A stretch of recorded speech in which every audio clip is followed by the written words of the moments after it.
The group is at loggerheads, but at least we've all made it to rural Nevada intact. We're here to ask the final, mind-boggling creation question: how life began. With creationism, it's simple. God did it. But are scientists trying to remove him from the picture? It's Abdul's turn to present to the group. He thinks the scientists are simply wrong when they say God wasn't needed for life to begin. They've created entire worlds of fiction with no evidence, and they said generally things just pop into existence from the surroundings. The idea of a creator seems more intelligible as a concept, more reasonable, and less of a jump. But if God didn't create life, what on earth did? We've come to Gerlach, Nevada to meet Professor of Astrophysics Michael Russell in a place that looks totally out of this world. Oh, that is amazing. Very nice. That is amazing. I feel like a kid at Christmas. This is like, oh my gosh, this is amazing. It's kind of complicated, but Michael thinks life started out of this sort of thing. What we're looking at is bacteria. It's just coated with bacteria. Some of them are photosynthesizers. They're the green ones, or the so-called cyanobacteria, and they've actually been purloined by other bacteria to make actually what we now think of as the plant life, whereas the red bacteria have been purloined by what we now think of as animal life. And because of this, we considered that maybe life started at a place like this, but underneath the sea.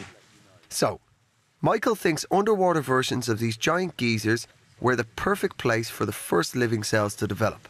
Michael, we have a wee rhyme. It's 1, 2, skip a few, 99, 100.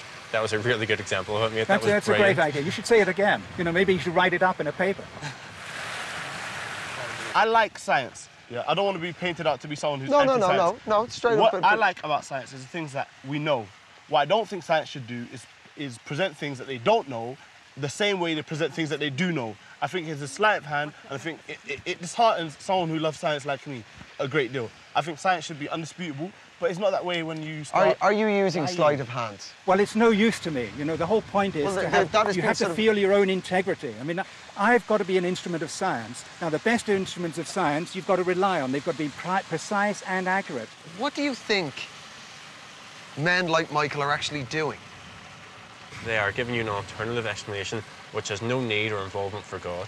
Right, so it's in direct opposition. It is a deliberately godless explanation of life. Yes. Why? Why would he do that?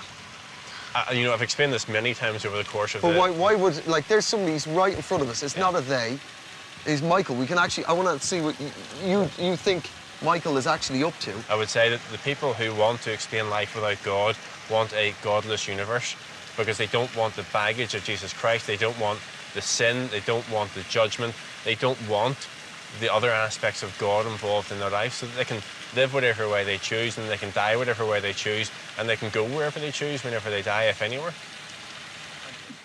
To me, it seems extraordinary that for hundreds of years scientists have concocted absolute nonsense just so we can do as we please. There is no conspiracy.